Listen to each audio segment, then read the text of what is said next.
To make New Zealand pavlovas, first wash your hands.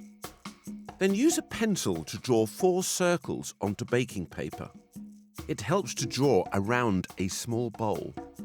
Turn the baking paper over and place it onto an oiled baking sheet.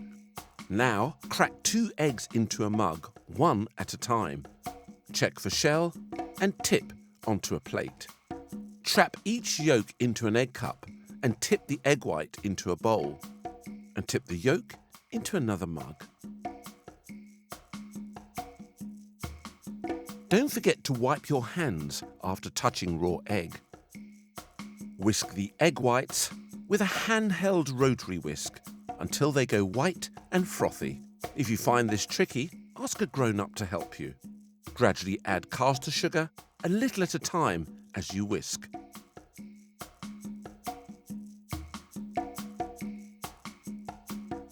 Add cornflour and a squeeze of fresh lemon juice from 1/4 of a lemon and whisk it, whisk it, whisk it.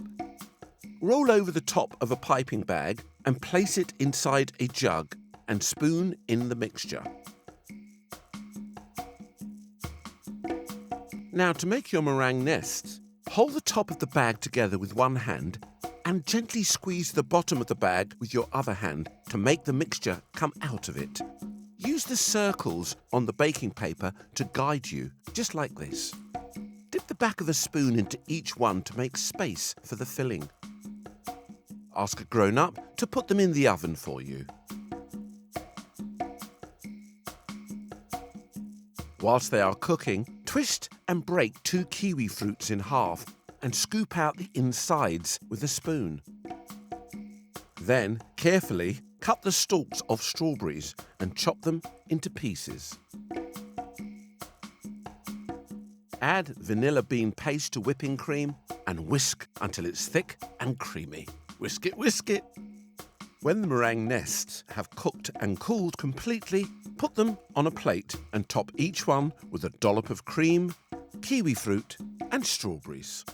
Then add some mint leaves from a sprig of fresh mint. They look absolutely delicious with the colourful fruits sitting in the crispy meringue nests. This is a My World Kitchen Red recipe to be eaten now and again.